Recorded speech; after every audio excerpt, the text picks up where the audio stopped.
Geico asks, how would you love a chance to save some money on insurance? Of course you would. And when it comes to great rates on insurance, Geico can help. Like with insurance for your car, truck, motorcycle, boat, and RV. Even help with homeowners or renters coverage. Plus, add an easy-to-use mobile app, available 24-hour roadside assistance and more, and Geico is an easy choice. Switch today and see all the ways you could save. It's easy. Simply go to geico.com or contact your local agent today. It used to be hard to find the exact auto parts you needed, and that meant spending a lot of time at swap meets. It's a different game now when you can order exactly what you need from eBay Motors. They have 122 million parts, so you can always find the right fitment. Spend less time searching and more time building with the eBay Motors app or visit ebaymotors.com. Let's ride.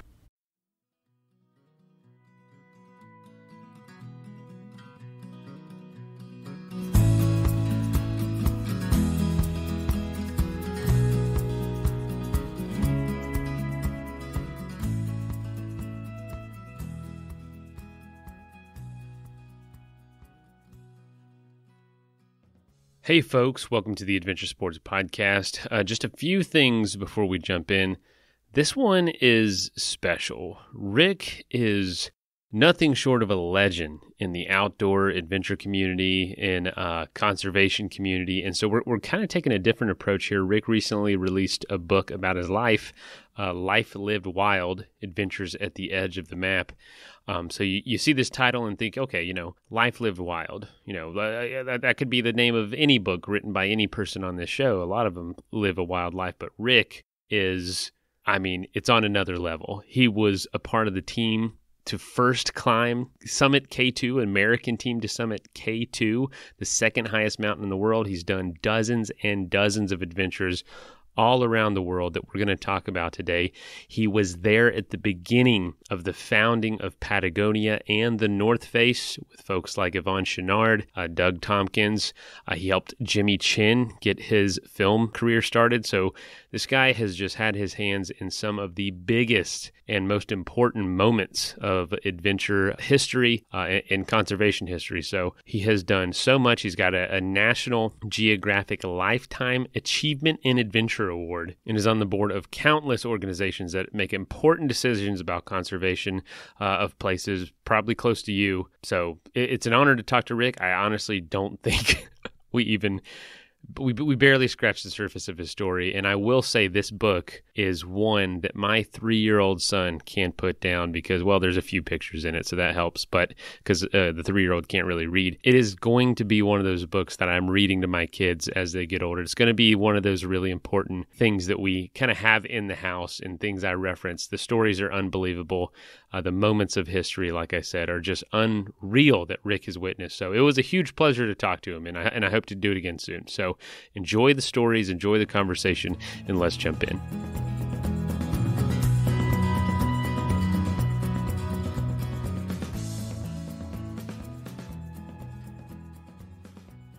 Welcome to the show. You're welcome, Mason. Great to talk to you guys too. And I suppose that my qualification now is in the category of adventure geezer. Now that I'm in my 70s, but it's a pleasure to be with you guys. And if I'm foundational, I'll take it. Oh, that's awesome. Well, let me ask you this. You grew up in California, but tell me about growing up. I know you've been interviewed a million times. I'm going to try to ask questions a little bit in a unique way, but you talked about being aware, at least growing up, of development and overdevelopment and wanting to escape that. Was that just always part of your experience in the outdoors, of understanding that, there's a battleground almost between preserving land and enjoying it? Yeah, I grew up in California, where I did witness the development of the southern part of the state, especially. But as a young boy, I also was witness to some of the wilderness in the state, and that was my initial connection. So I initially grew up in the southern part of California, outside of Los Angeles, in Orange County, when Orange County was mostly rural. And I grew up with my buddies hunting with my single shot 22 in the Santa Ana riverbed, which back in the late 50s and early 60s still wasn't channelized. But then my family separated. My father left my mother and went to Northern California. And initially I followed him and lived near Lake Tahoe, where I had as a backyard thousands of acres of undeveloped forest. And I roamed widely through there. And with some of my friends I made in the northern part of the state, I even started to hike and climb up lower mountains. That was one of the origins of my initial interest in mountaineering. But then I moved back to rejoin my mother for my last 2 years in high school. And just in the short 3 years I had been away in the northern part of the state, the southern part of the state had literally been bulldozed and paved over, at least the areas in Orange County where I had previously grew up. And so I was shocked. The playground I had in the Santa Ana riverbed was gone. The little ranchette that we owned had been turned into a storage yard for a construction company. The whole place was destroyed, at least through my eyes as a high school kid. And I started ditching school and driving my Honda 90 motor scooter up to the mountains surrounding the Los Angeles basin, and on my own started hiking and climbing up Baldy and San Gorgonio, the peaks around the LA basin. And that cemented my interest in mountaineering. And it also was the beginning of my awareness of what the loss of wilderness and nature really feels like when you experience it directly, like I did as a kid. And that's what formed both my commitment to conservation and my passion for mountaineering. How early? So it sounds like the two passions grew together, not one before the other. Because what I see a lot with young athletes and people who love the outdoors is they see it, they enjoy it. Happens with me too. And then you realize later that, oh my gosh, these places are threatened and they need protection. And you become an advocate later on. But for you, it seems to kind of have coexisted from day one.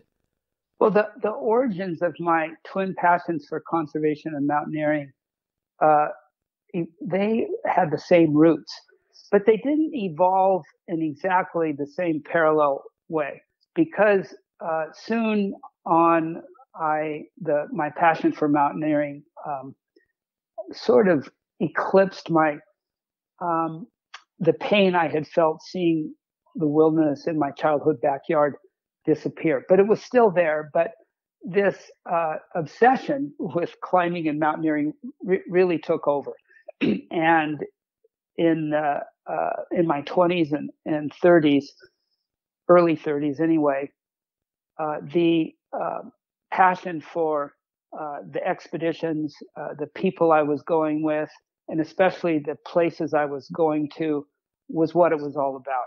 And it took time over the course of my lifetime for that focus to begin to shift over time from the adventures and the places I was doing the adventures to saving the places I was doing the adventures. So it would be an oversimplification to say they evolved at the same time, but over the course of my lifetime, over the decades, as I started to witness the continued degradation of wild places and nature that I had first seen as a young man, and I had first felt the pain of that. As that pain continued through the decades, then so did my shift in my commitment to doing something about it. And that shift really started to gain steam and take root in the later part of my 30s through my 40s, right up until now. I'm in my early 70s, and every decade it seems to have only gotten stronger.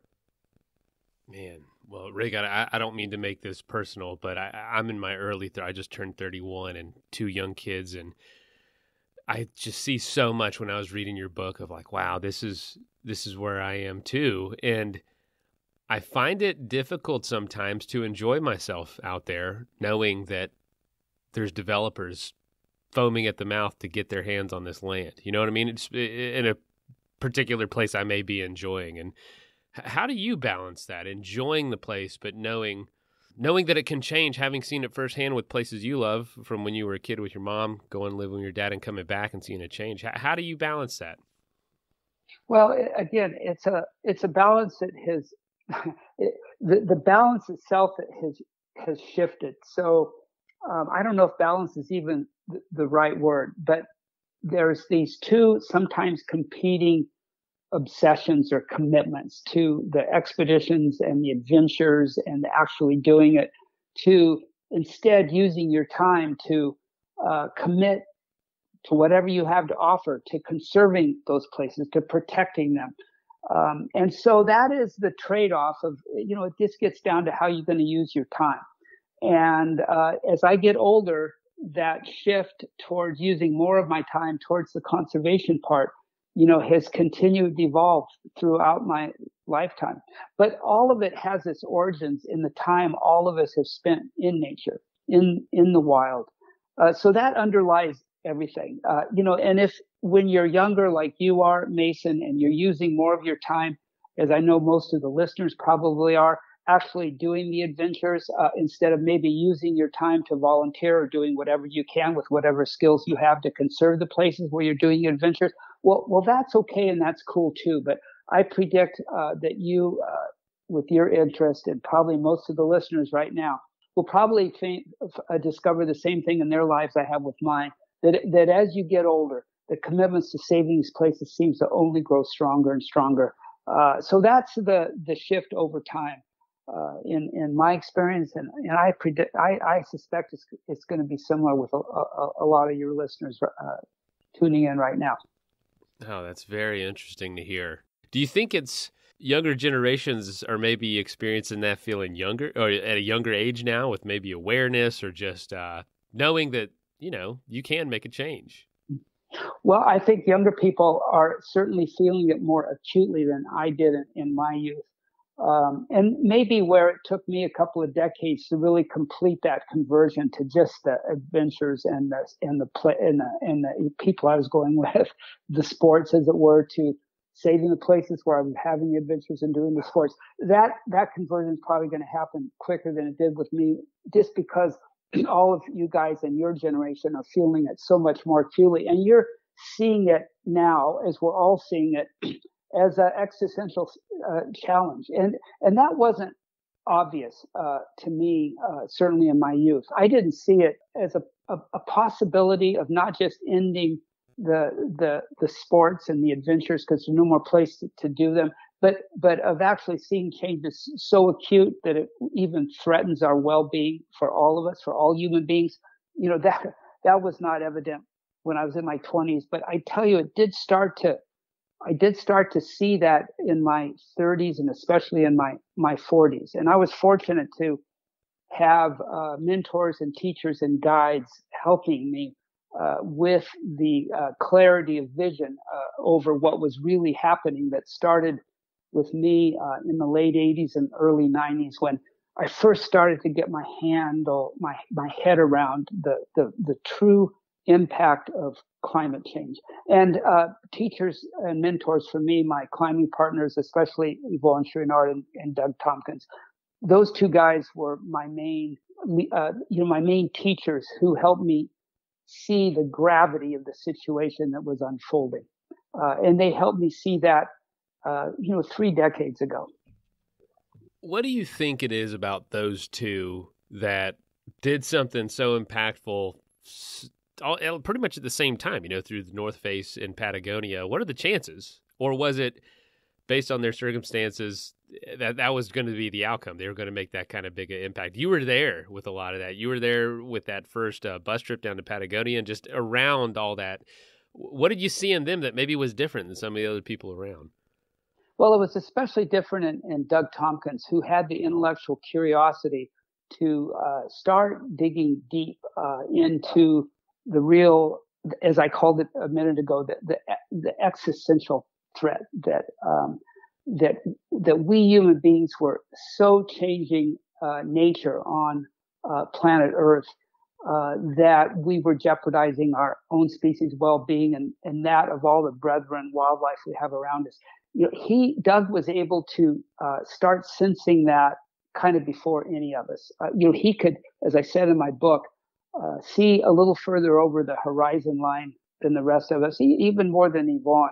He was a little taller too, right? Yeah, Maybe that helped. a little bit. Yeah, maybe. And he's always hiking faster. He's always the guy out in front, heading towards that horizon line in front of all of us.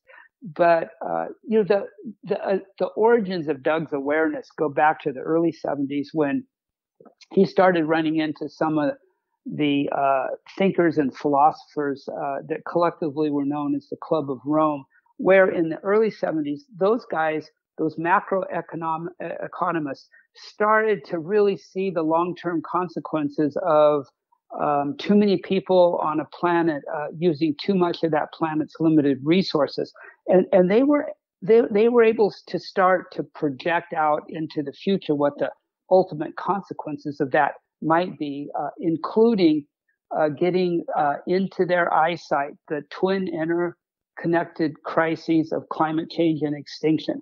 So even that early, those guys were starting to see what might happen. And Doug was really paying attention to them and learning from them.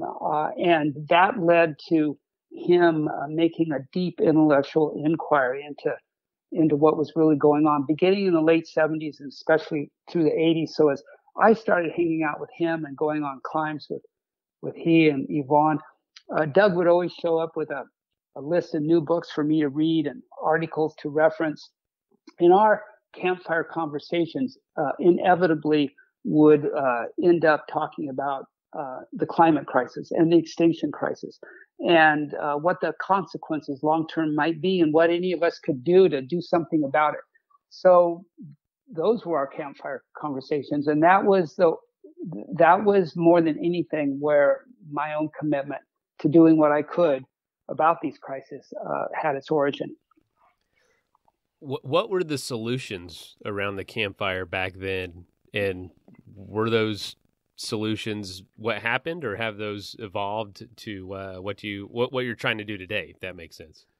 Yeah, well, Yvon showed his leadership thinking because at a really early date, he started to realize that the solutions are with us and not with our governments. Like both he and Doug could see that if we depended on government, we were all going to go over the collective cliff together. But rather, we as individuals had to do something about this. And as Yvon said way back then, that means you have to have the self-awareness to know what you're good at.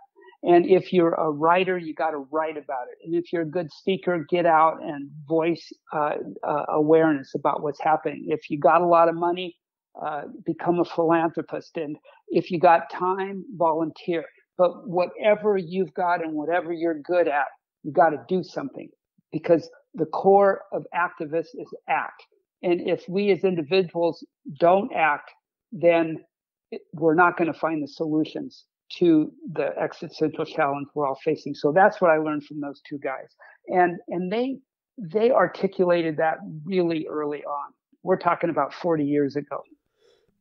40 years ago, sitting around a campfire with, just what a crew. That's unbelievable. Well, let me tell you this. We haven't even talked about your book or anything, but I'd love to know, is there an adventure or one of the expeditions that you went on that you mentioned in the book? I know you went on dozens of huge expeditions. Some are more well-known than others. Is there one that you don't often get to talk about that maybe sticks out in your mind a little more, or maybe there's a particular lesson you learned on it that was a little unique?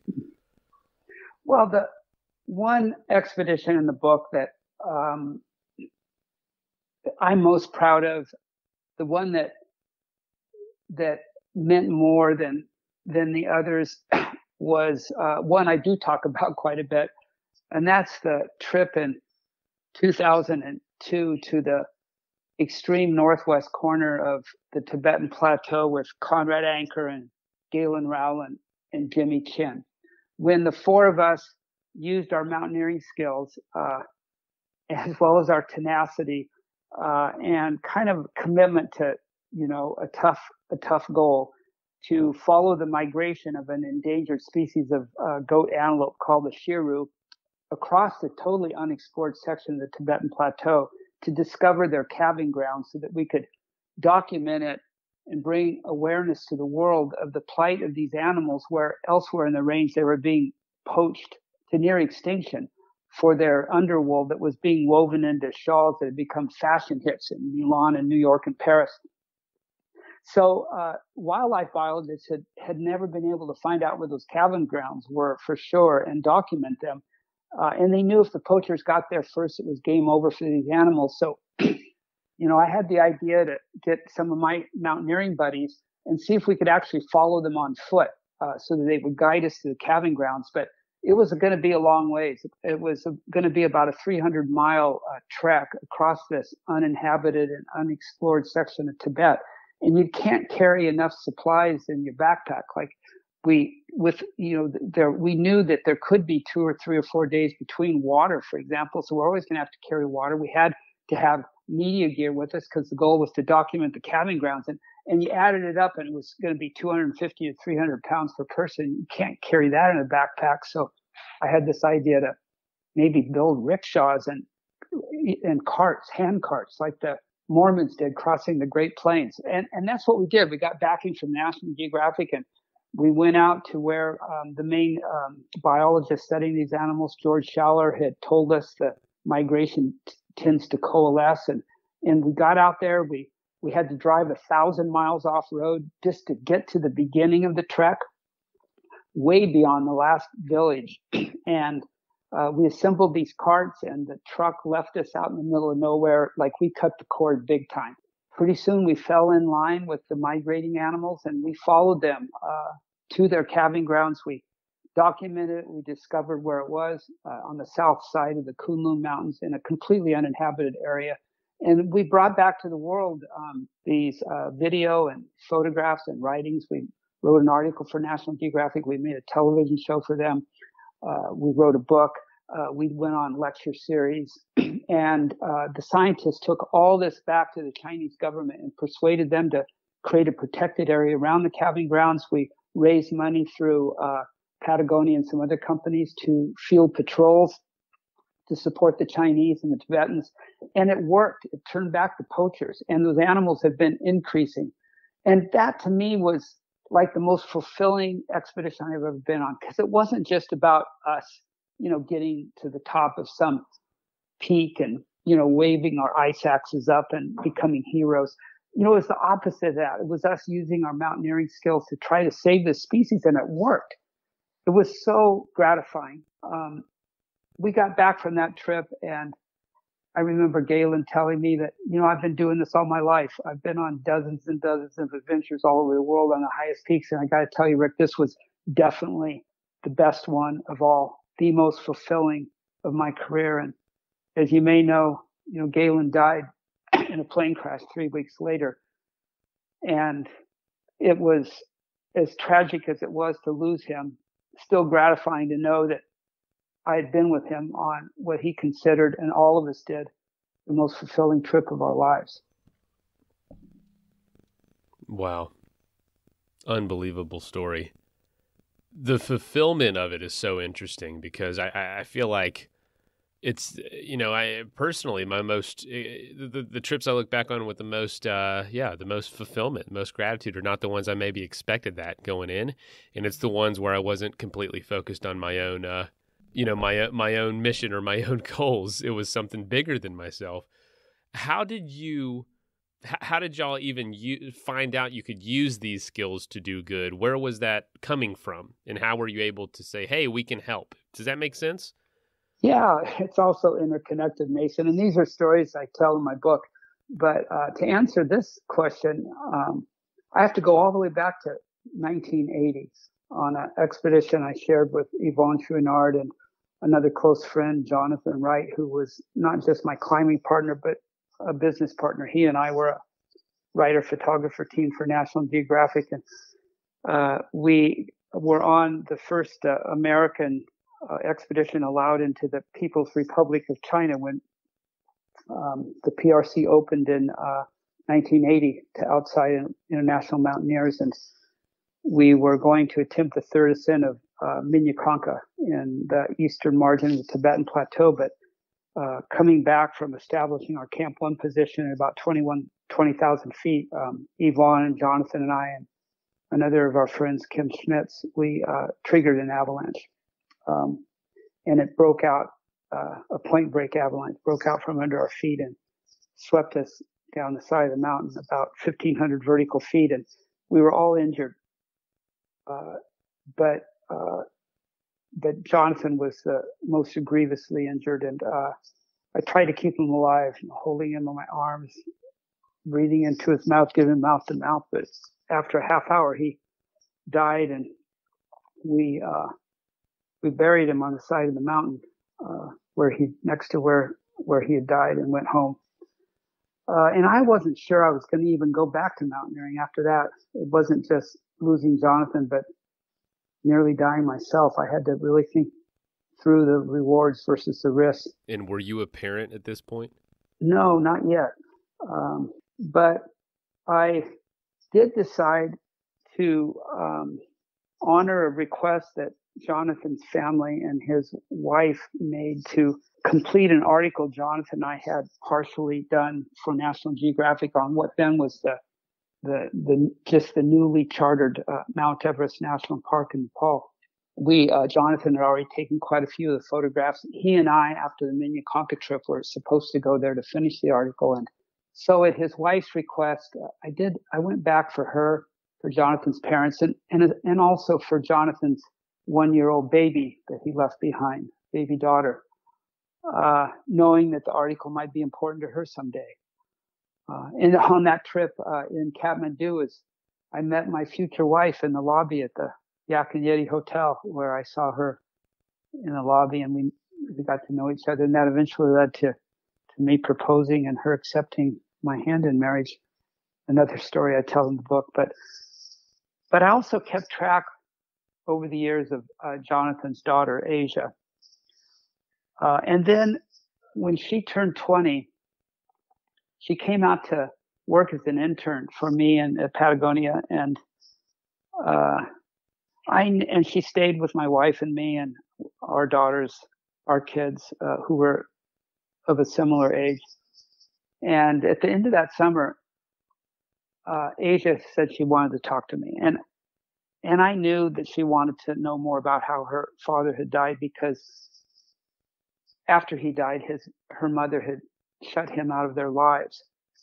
So we sat on my veranda, and I told her about the avalanche, about his death, and I didn't hold back the details. But then when I finished, she said, "That's not really what I want to talk about." And that surprised me. She said, I have a favor. I want you to take me to Minnetonka, and I want to climb up the side of the mountain, and I want to find my father's grave.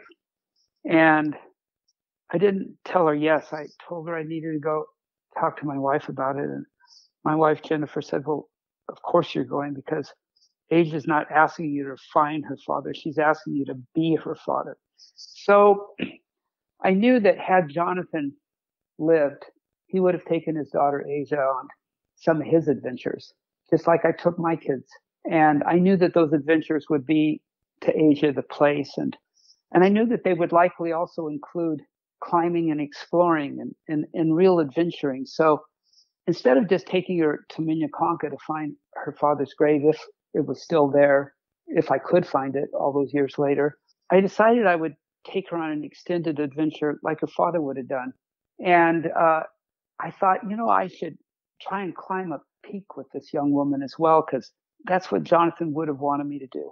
But then the thought of trying to attempt a peak that had any kind of avalanche danger just sent chills up my spine. So I asked myself, where in Asia could I find a mountain that would be a real adventure to attempt, that would be completely safe from any avalanche conditions? And I knew that dry area out in northwestern Tibet had all those things. And the only person who had really been out there in the last 100 years and seen that area at all was the wildlife biologist George Schauer. So I got a hold of George. I didn't know him, but he invited me to his office, and he rolled out the maps, and he had a range of peaks called the Aru Crystal Mountains, he called them. And he said, these are just fabulous peaks. Nobody's ever been in that range. It's completely unexplored. Nobody set foot up in the mountains themselves, and they're all 20 to 21,000 feet high. The weather conditions are stable in the summer. So he helped me plan a trip to take Asia to the Crystal Mountains, where the two of us, she and I, made the first ascent of a 21,000 foot peak unnamed in a place that was completely uninhabited. And through that expedition and that trip with Asia, I learned from George about the plight of the Chiru and how he had been unable to find and discover the calving grounds, and how if the poachers got there first, he knew it would very likely be game over for those animals. So you see, this is a very long answer to your question, Mason, about about how I got the idea to invite some of my mountaineering friends to follow the migration of these animals and see what we could do with our skills to help save them. But you see how interconnected all these things are.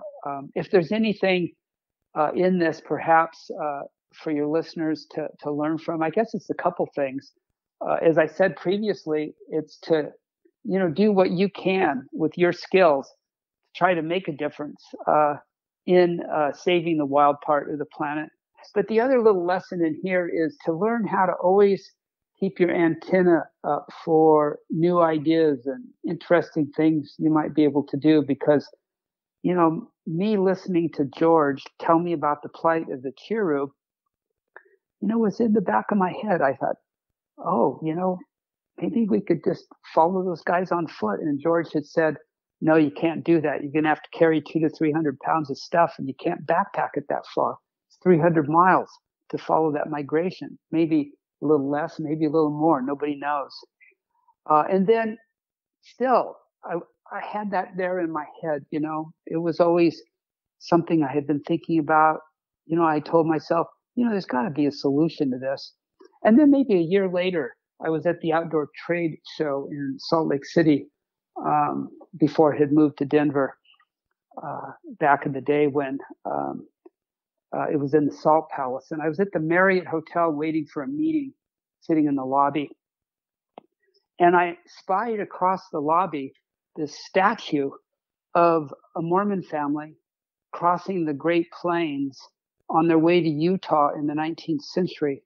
And I walked over and looked at it, and it was this bronze statue of the father of the family pulling a rickshaw across the Great Plains with all their belongings in it, with the kids and his wife following him.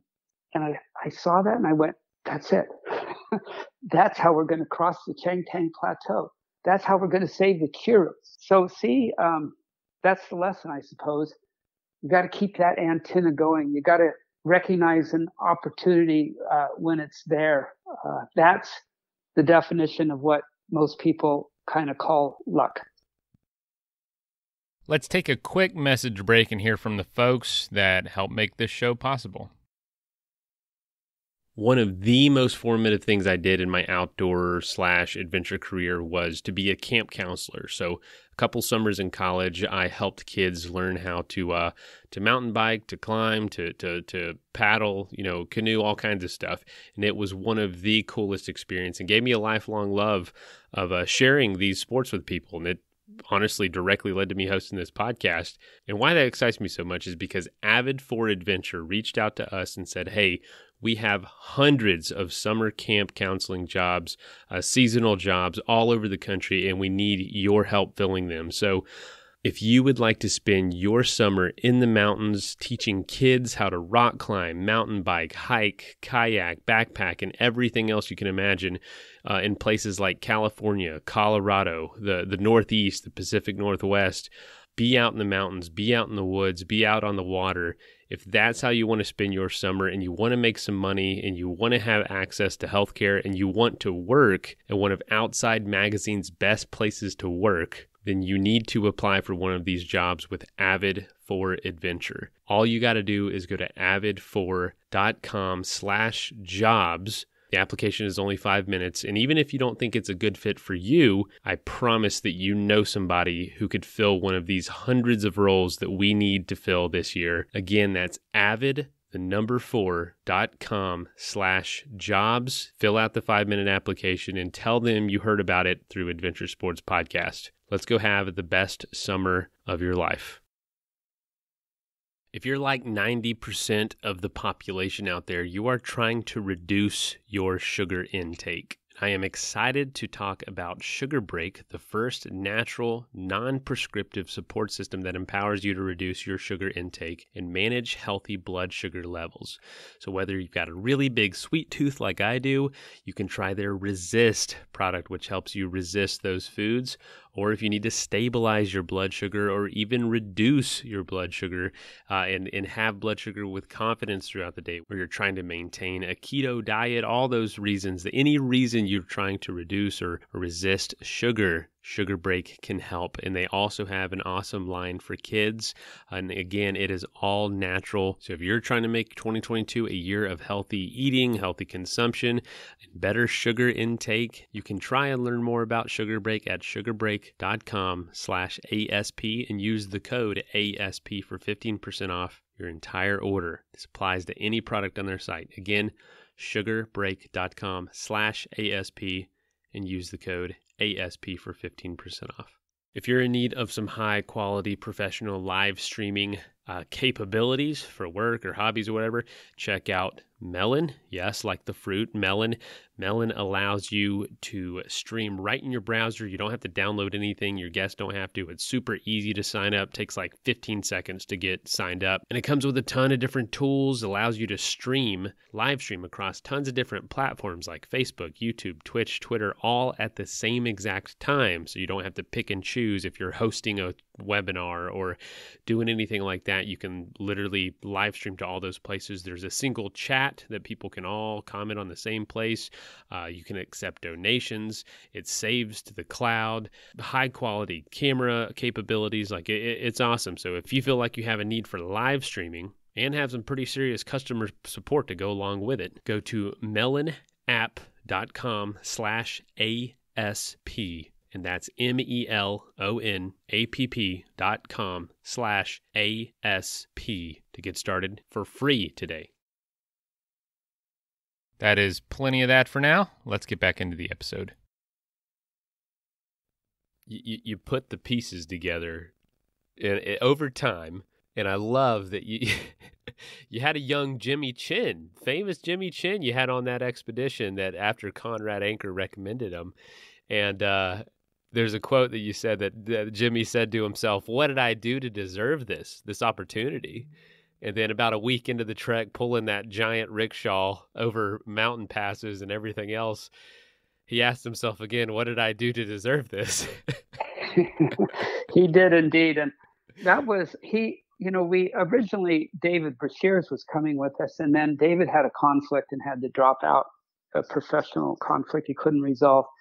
And Conrad called me up and said, "Hey, I just met this young kid named Jimmy Chin, who's a photographer, and he's really, really a fun guy to be with. He's got this big smile on his face. And I think he seems to be a pretty tough kid. We ought to invite him." And he was definitely the youngest of the lot of the three of us. And I went on Conrad's recommendation. I called up Jimmy, and he said, "Well, Rick, I've never made a movie before. I don't know anything about filmmaking." And I said, "Jimmy, commit and then figure it out."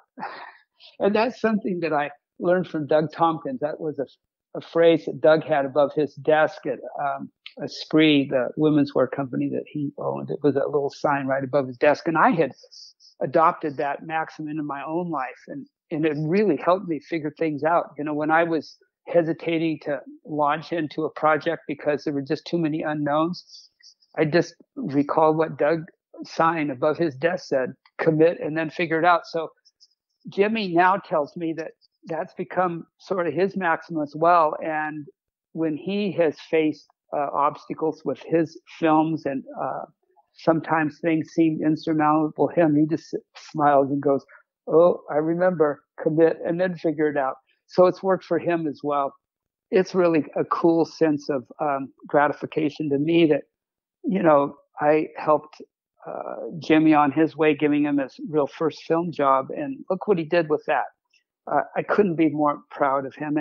And Nathan, on that on this theme, it's another one that I explore in the book, and that's this idea of mentorship and what I consider the responsibility of all of us old goats to help guide the younger generation with what we've learned, to inspire people to maybe learn from our examples what they can and apply to their own lives, and so that's really the theme of the book that I hope I can best deliver to readers. That was my hope, and I very carefully chose not to tell any reader of the book about the lessons I've taken from the high elevations and brought down to my life at sea level, but rather to show them how I did it so that they could understand what those experiences had meant to me, and that way explore for themselves how they might take my experiences and apply them to their own lives, and how they might be inspired to, most importantly, go out there into what's left of the wild world and have those experiences themselves. You talk about mentorship.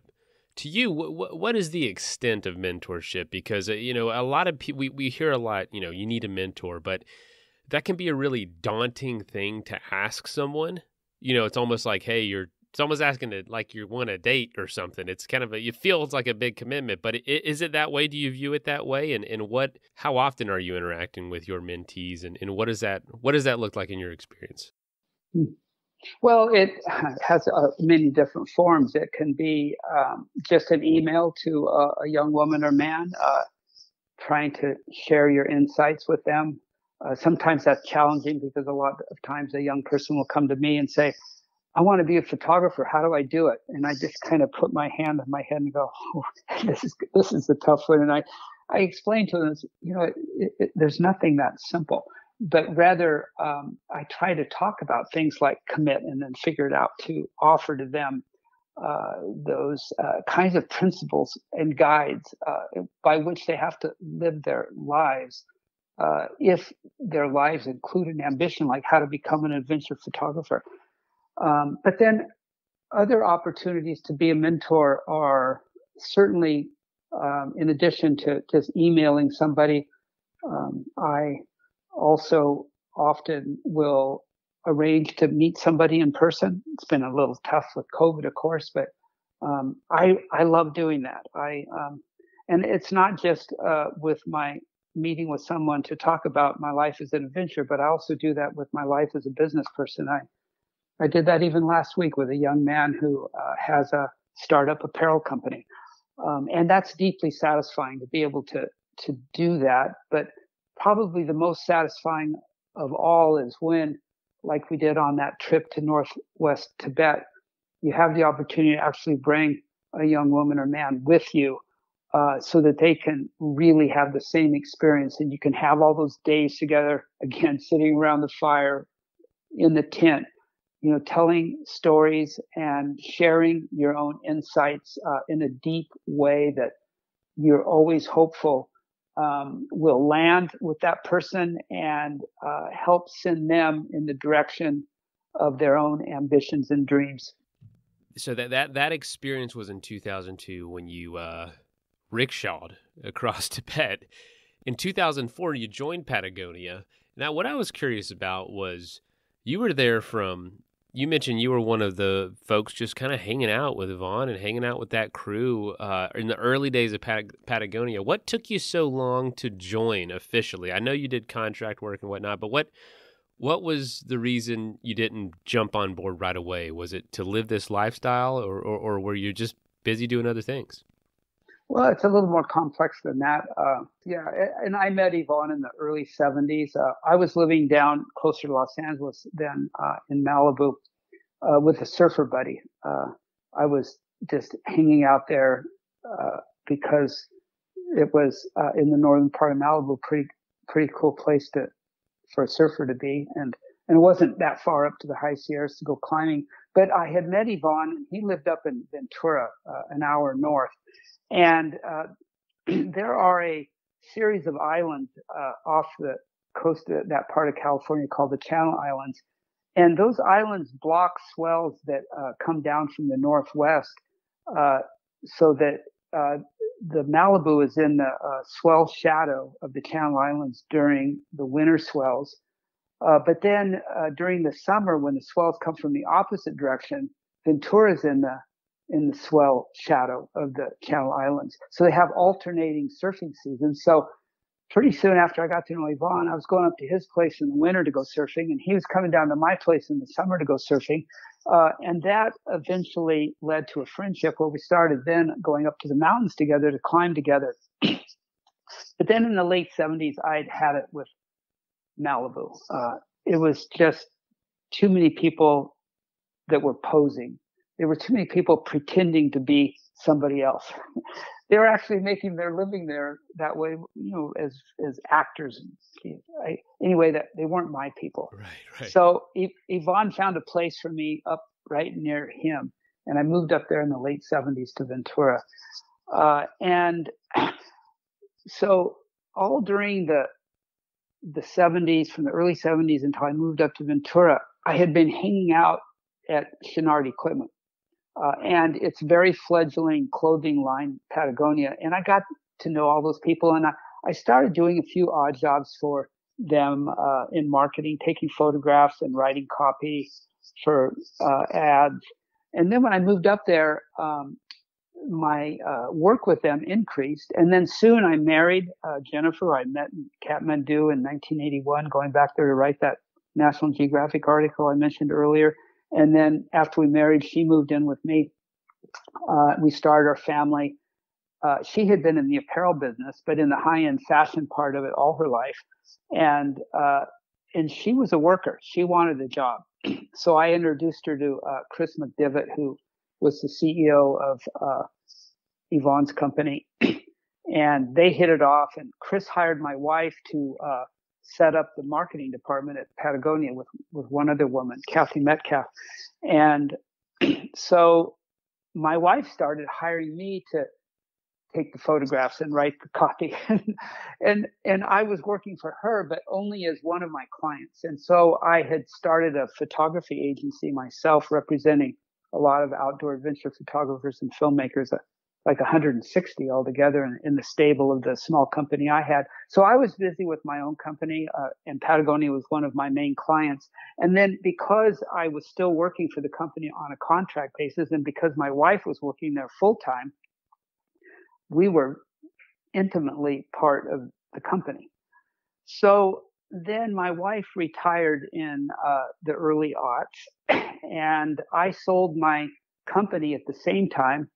And so I thought I would refocus on writing and photography and filmmaking as the way I was going to make my living moving forward. And that's when Patagonia reached out to me and offered me a job overseeing their environmental initiatives globally.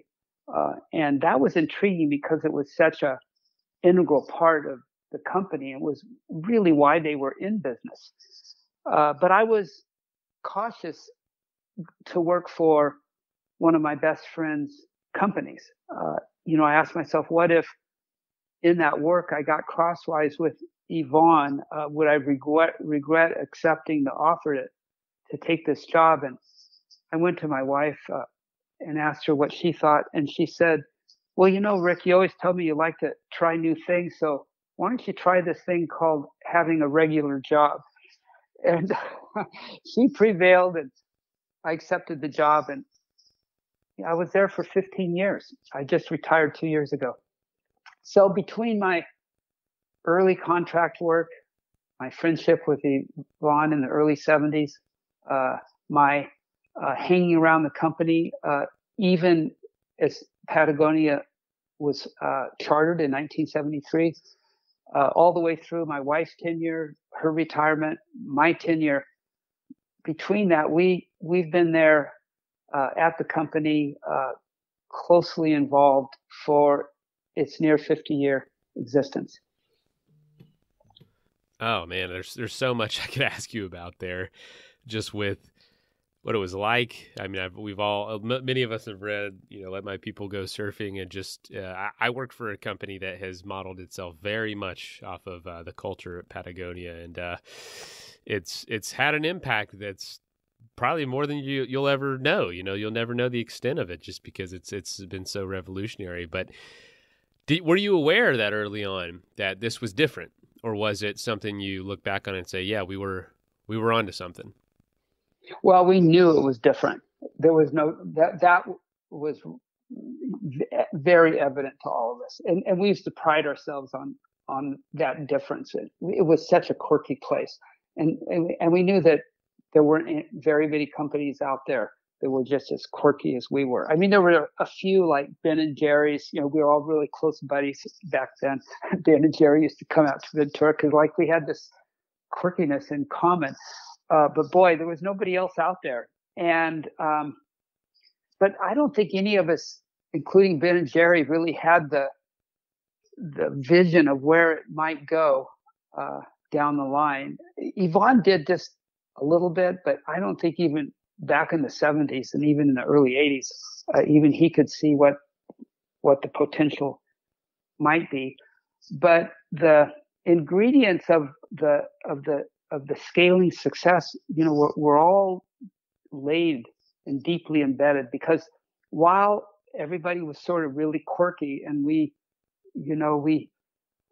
as Yvon said, and Let My People Go Surfing, made up the rules ourselves, there were still some foundational commitments that, looking back on it now, were completely responsible for its success.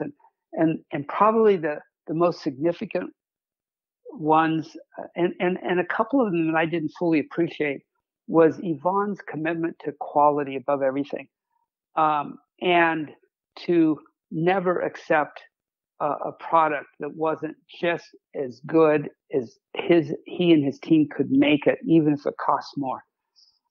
And he understood that right from the very beginning when he first hammered out that first piton in his parents' backyard. He got that into his bones from his mentors like John Salafay.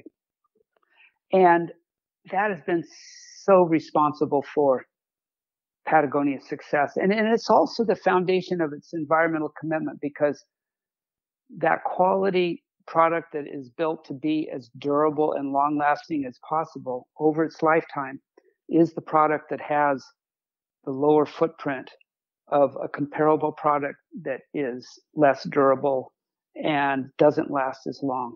But then making that durable, most long-lasting product with the smallest footprint possible on people and planet is the other core principle. And those things together are the reason the company's so successful. And its deep commitment to that is its secret sauce. And, as we progressed through the 80s and into the 90s, we all started to realize more clearly and profoundly the importance of those twin commitments. And then we started to sense how we could perhaps really inspire other businesses with that awareness that we understood by then, that was so clear to us as the way any business should be run.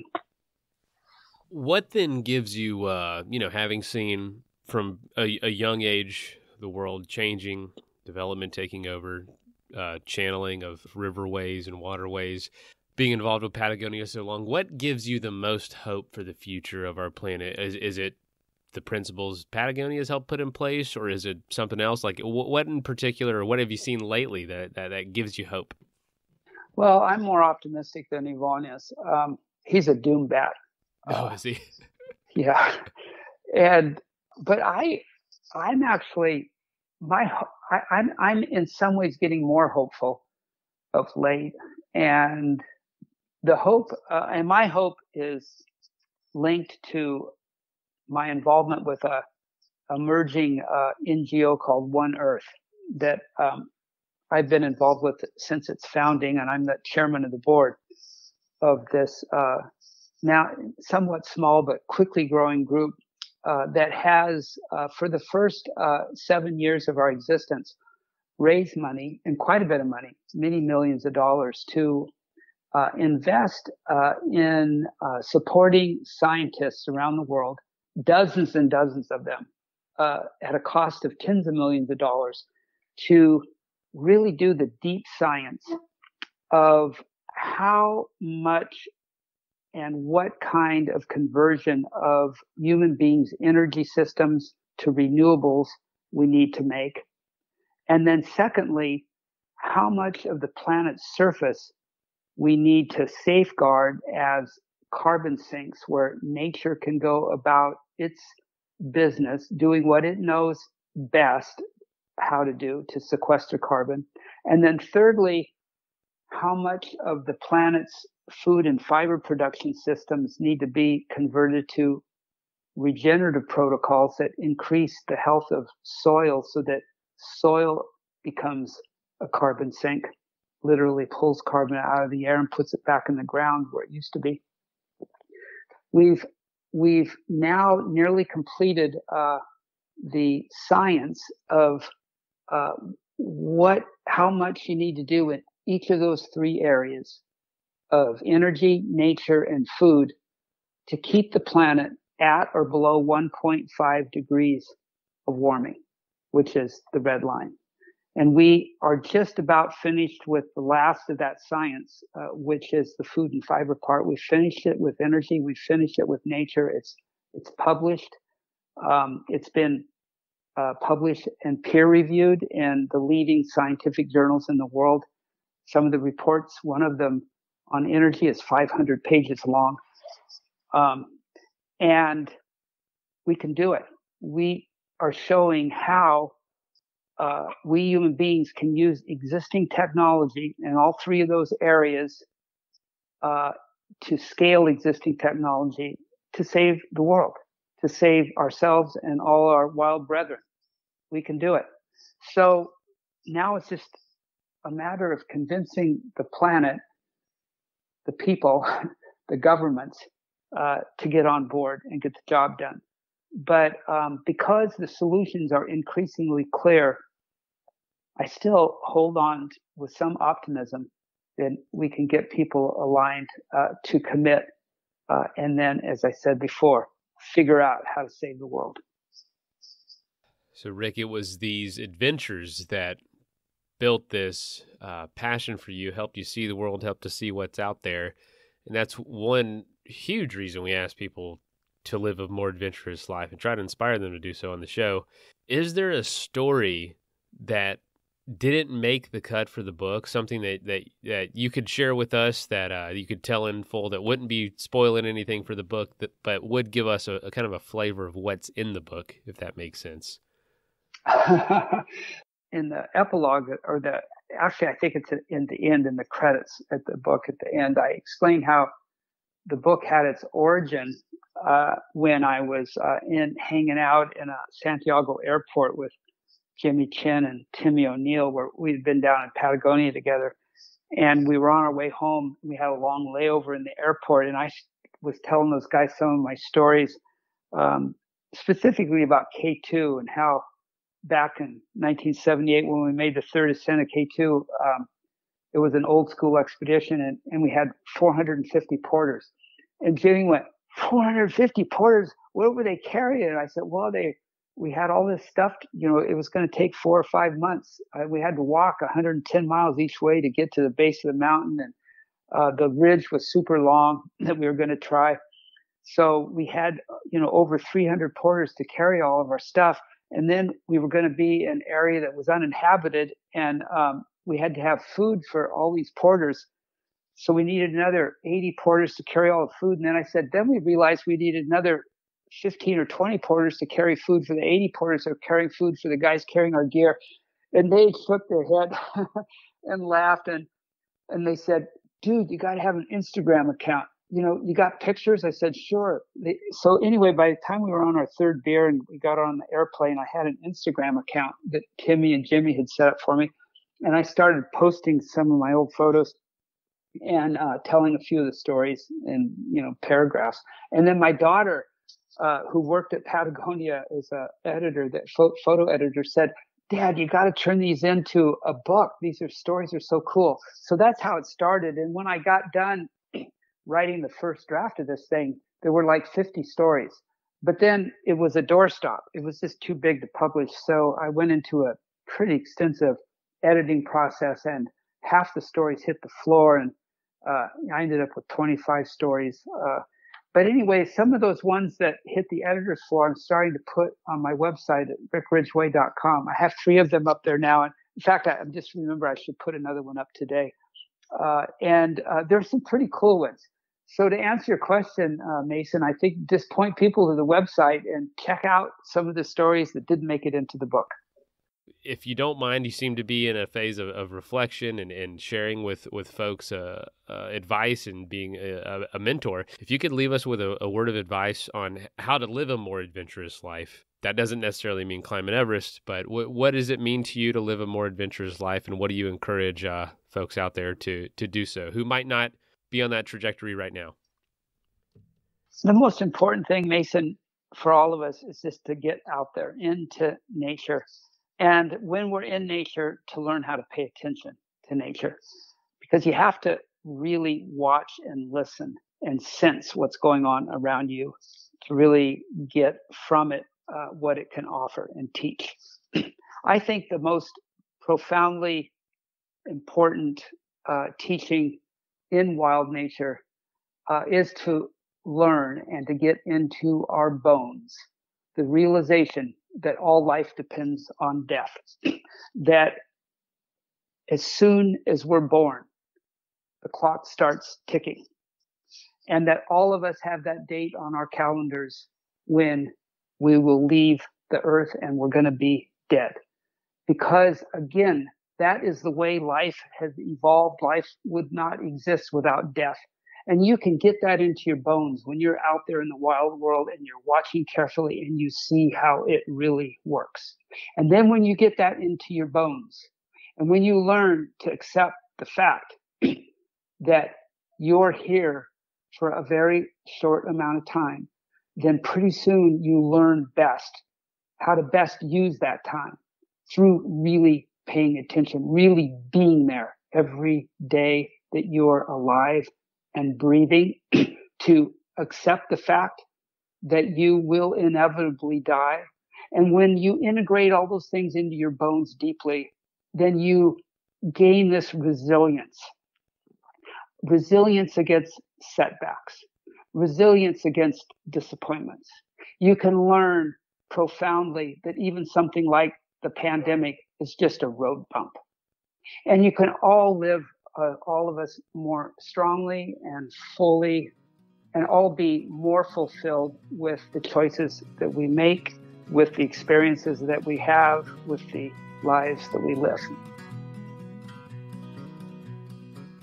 First of all, thank you so much for listening. It means the world to us that you choose to listen to this show. If you'd like to help us further, you can leave a review on iTunes, share us with your friends, your family. It goes a long way to grow in the show. You can also support us financially through patreon.com/adventuresportspodcast. Link is in the show notes. And also, if you have an idea of who could be a good guest for the show, we're always looking for people to tell their story about the outdoors or adventure. So if you know someone, please reach out. Email us at info@adventuresportspodcast.com. And until then, get out there and have some fun.